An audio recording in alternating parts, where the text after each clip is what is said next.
even people who are non-monogamous experience jealousy, but I think the way that people in non-monogamy handle jealousy is different, and I wish that monogamous folks did this as well.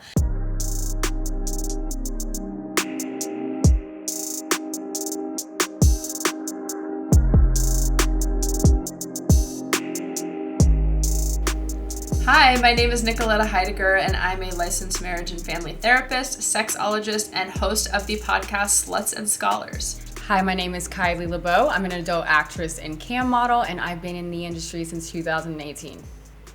Hi, I'm Kisses. I'm an award-winning adult actress, webcam model, and producer, and I've been in the adult industry since 2016.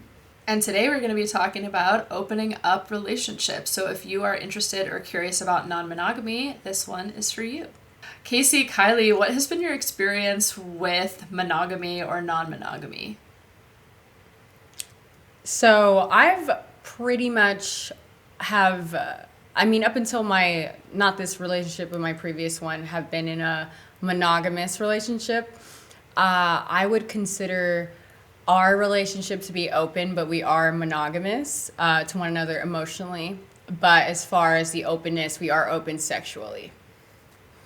Yeah, and for me, I've pretty much been an open person. All my relationships prior to working in the adult industry have been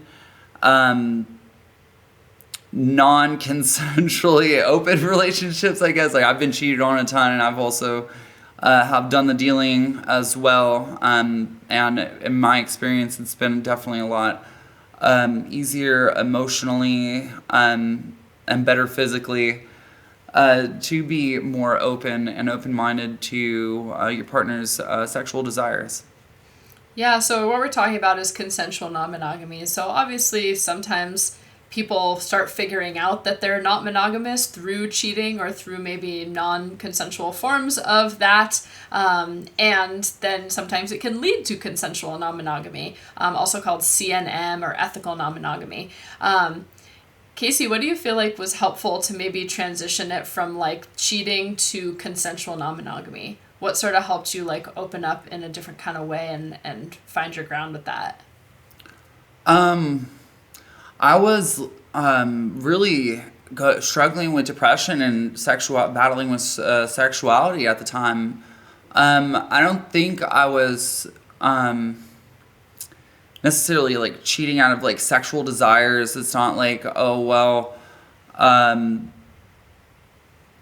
I don't want to say like her body wasn't good enough because I wanted some dick too. I mean, it would have been fine if I was getting pegged or something, but you weren't getting your needs met. Yeah, I needed my needs met, and that's not something that was happening. And I think being honest with myself and open with myself first was something that was most important. I mean, I was waking up every day like wishing, I would wake up in a different body or in a different place, or think, oh well, maybe in the next life, I'd get to be happy in all the ways that I want to and get everything that I want out of life. And in fact, I was just like really miserable and depressed, and I was not only doing it to myself but to somebody else. So when I realized this was kind of the cycle, I was like, this is not something I want to do. And then with every partner, I want to be open and honest. And if it's, if the sex isn't there, and if it's not something that we can come to a compromise to, then it's just going to kind of go back in that same loop of cheating. So that's what, or searching for a way to, if you're not compromising, you're not finding a way to outsource or have your needs met, you're going to go back to that loop of cheating or just being depressed and miserable. So, which are basically the same, the same thing. You get that with cheating as well.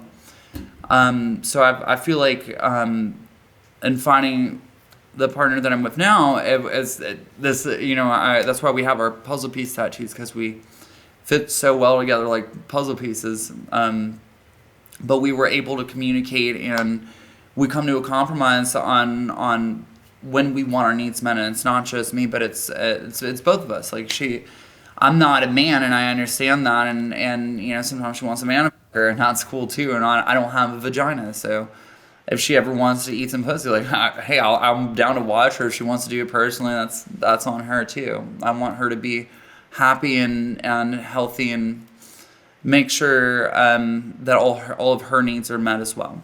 And I think for some people, they start into non-monogamy because they're like feeling really great and they feel like their relationship is like overflowing with a certain kind of pleasure and love, and they're like, yes, let's open things up and share that. But some people come at it from a more like painful place, like you're describing, of like, I'm not getting my needs met, I'm stuck in this cheating cycle, I don't feel like I'm being honest about what I authentically need and want. And but both routes I think are valid.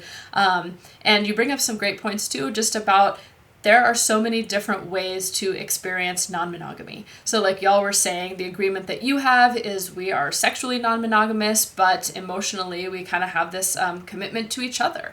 So that is one kind of non-monogamy. Sometimes people call that monogamish or open. There's lots of different titles out there. If you are listening and you're curious about maybe what kind of fit might be best for you, I can't tell you what the best fit is for you, but there's some ways to help figure that out. So there's a book that I really like by a colleague of mine named Tristan Taormino called Opening Up.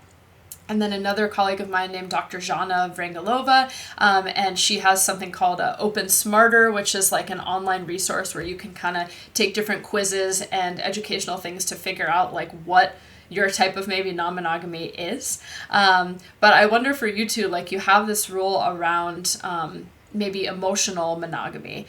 What happens if feelings pop up? We don't really have a feelings like for other people. Yeah. I feel like I like when it comes to having sex with other people, like in my mind, I look at it as sort of like a playtime, whereas you're just kind of having fun with that person, and it's drastically different from the sex that I have with my partner, where I'm like connecting with her. And so I can compartmentalize the different sex that I have, but I know everyone's different. But that personally is something that I can do as far as work as well. It's like I know it's it can be pleasurable, but at the end of the day, it's work. I enjoy my work, but there's different modes, I guess.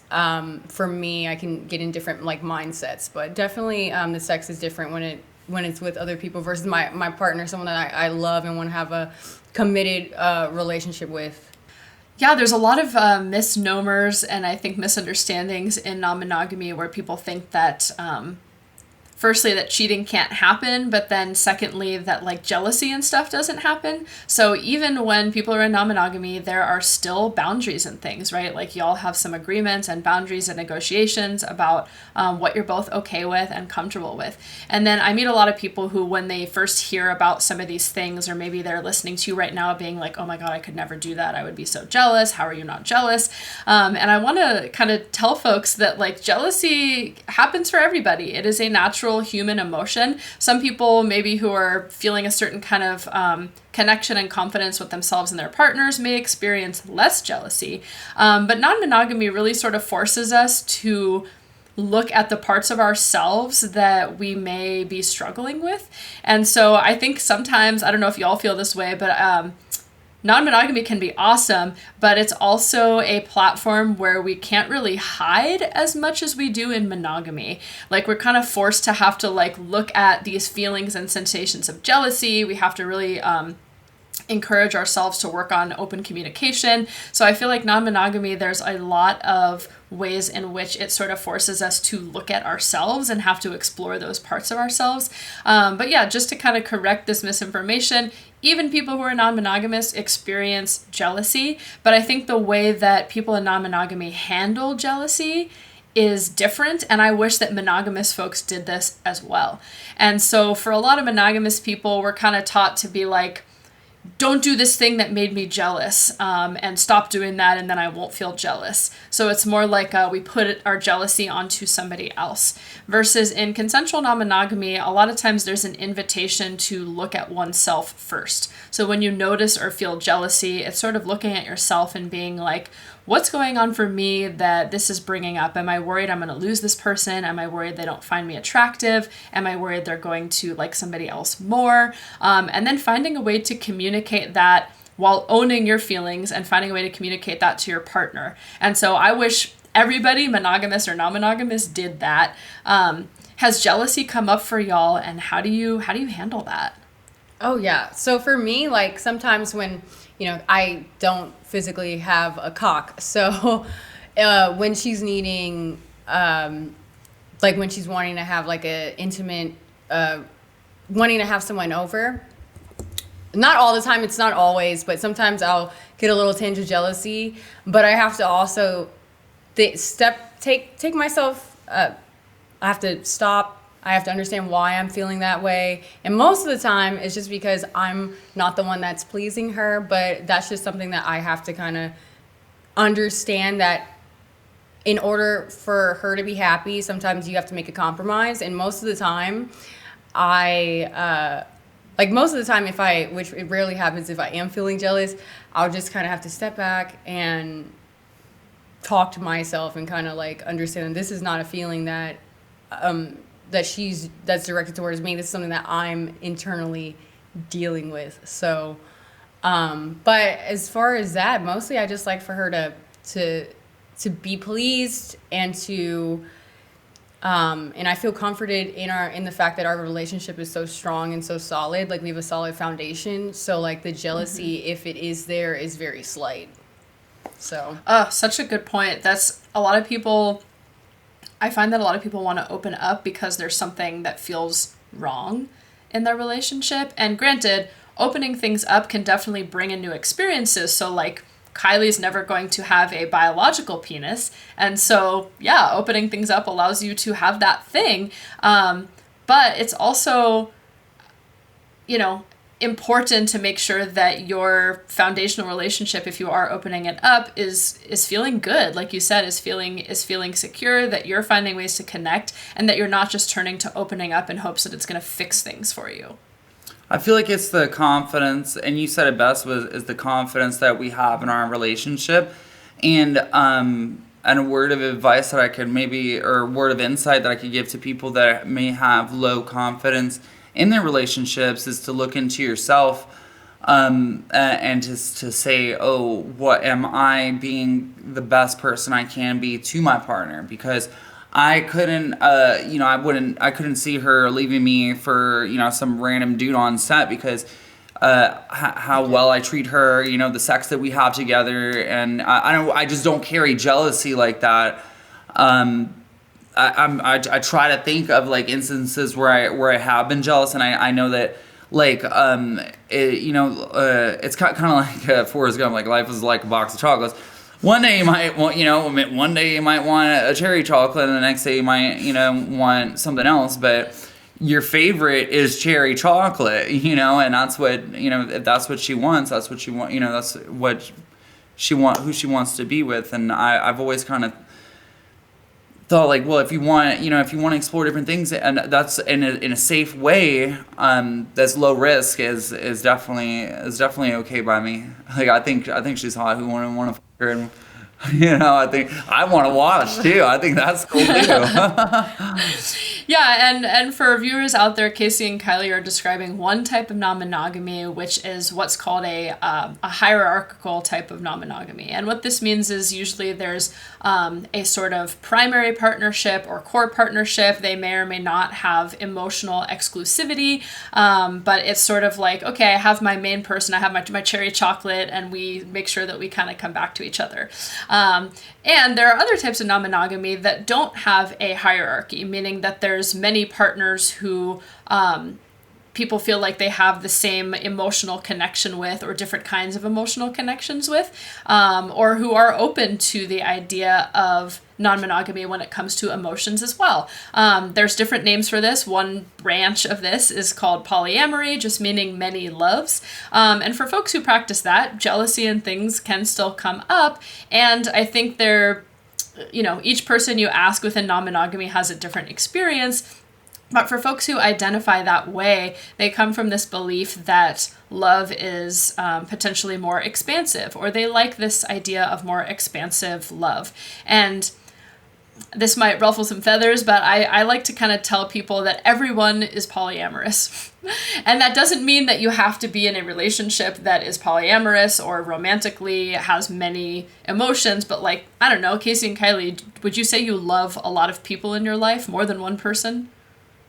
Oh yeah, there's various loves. I mean, various loves. You know, like, I mean, family, friends. You know, there's animals. Yeah, animals. Yeah, you can feel a certain different way for someone, but as far as me feeling deeply for someone, I can only say that I have eyes for one person. Yeah. Yeah, and it's each individual's person experience, right? And there's so many different forms and permutations of this, but for folks who are maybe wondering like, well, how can that happen where you have like maybe more love interests, is a lot of us have those already. Like we don't have a maybe shortage of love we can give. We might have a shortage of time and resources and energy, or preference, you know, like maybe we don't want to expand that. But some people do, and that's just a different kind of non-monogamy than what Casey and Kylie are doing. And that's where looking into some of these additional resources for how to open up and different kinds of non-monogamy can be helpful to see like, oh, what is my brand of non-monogamy? And I would say when most folks first approach non-monogamy, there's usually some growing pains, and even when you've been in it for a while, and that's because we live in a culture that does stigmatize non-monogamy and sort of like puts monogamy on a pedestal, which is interesting because we had a 60% divorce rate, so... Yeah. I feel like naturally as humans, I feel like sexually we're open. At least for me, I feel like sexually you can be drawn to so many different people. And that's not necessarily a bad thing. So I can definitely agree when you say that we're like everyone's polyamorous. I can definitely see that. And but I guess it's the way you navigate things in your life. Yeah. I think it's also good to be receptive of your partner's feelings regarding like jealousy and things of that nature. And, you know, just because somebody is feeling, you know, certain feelings of jealousy or maybe like navigating through that as a partner, it's kind of your responsibility to help them, you know, navigate through it and it kind of. And that's where communication comes in and kind of talk through it and say, hey, well, why are you feeling this way? And to kind of go over it and not just be so dismissive to be like, oh, well, that's not what they like. And I'm going to find somebody that, you know, is going to like what I like. And I think if you're in a committed relationship and you are going to approach this, I think it's wise to be very delicate with the situation and to not hurt people's feelings, because you could maybe like you want to have sex with somebody, you know, like maybe you want to bringing in a third person and saying like, oh well, you know, like for example, like if I bring a guy in, it's like, well, yeah, she's not a guy, but it's like, well, it's not it's not necessarily somebody that I'm trying to be with all the time, or it's not, you know, she's my cherry chocolate, and it's not. Like I'm trying to be very receptive of her feelings around that, and not just force things onto her and, you know, hurt her feelings in that sense. I think there needs to be a certain level of selflessness and compromise, for sure. When you are in a relationship, you can't be so selfish, you know. Yeah, it's good to take into account how your partner's feeling and have compassion towards them, and, you know, try to understand them if you really care about the person that you're engaging with. Yeah, and that also figuring out your own boundaries, right? And knowing like what are your limits, and this can be tough sometimes in any relationship, monogamous or not, when one person's boundaries and preferences rub up against the other ones, or they're not, you know, lining up. And this is where, you know, something like couples therapy, sex therapy, couples coaching, or some of those other resources I was talking about can be helpful. I'm a big fan of resources, if you can't tell. So I have a colleague who has another great book about this called Open Deeply. And there's so many other ones out there, More Than Two, Ethical Slut. There's lots of resources on this topic. And so you don't have to go through this process alone if you're wanting to open up, especially if you weren't taught how to do this. And so if you're listening to this being like, well, how the heck am I supposed to bring up these desires to my partner? You can get help on that. But yeah, any tips, Casey and Kylie, on like initiating the conversation of when you want to bring in someone else, even if that's for the first time? Well, when we first started dating, we definitely had that conversation, as uncomfortable as it may be for some. It's something that I think should be talked about as you're getting to know that person in the beginning stages. You know, like, one thing that I don't want to do is like waste someone's time. So I feel like in the beginning, you know, I don't know, I'm not too sure on like time frame, but having that conversation initially, I guess after you've accepted that this is someone you want to be around for a long period of time, just have that initial conversation so that you can see where it kind of leads. Yeah.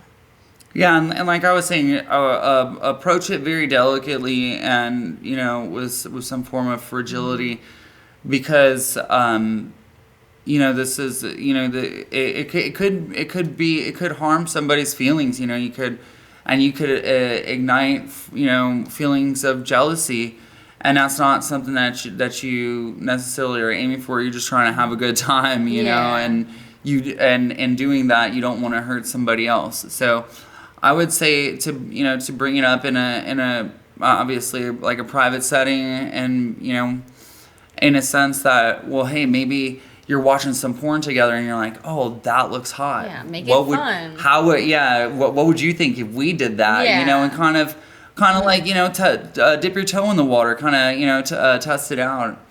And then or blame it on us. Be like, I was watching this Camming Life, you know, this video popped up in my YouTube and they were talking about this. Would you be down to watch it with me? It was interesting. What you were talking about, Casey, I feel like it can be a hard balance between like not taking on the responsibility of like other people's feelings, right? Because sometimes we do bring up desires and we don't mean to cause harm or hurt, but people can have their own reactions. So not taking on the responsibility of like, I have to protect and take on the burden of your feelings, but also like not being an asshole and like approaching things with love and compassion. I liked what you were saying, Kylie, about like talking about it going into things. And obviously there's certain dating sites and things where if you're interested in this and you're single, you can meet someone who's already aligned. But if you're in a relationship where you've been monogamous for a long time, it can definitely feel harder, because it's like, maybe I have new desires, or I figured out that this is something new. And it's definitely possible. I have seen lots of partnerships that went from monogamous to non-monogamous and explored that together. But I think it's about how confident you feel in talking about difficult things with your partner. And if you don't feel like you can talk about difficult things with your partner, that's where you may want the help of a therapist or a coach to give you some guidance there, because that can be a lot to unpack about yourself if you've been doing monogamy for 10, 20, 30 years and now you want something different. Mm-hmm.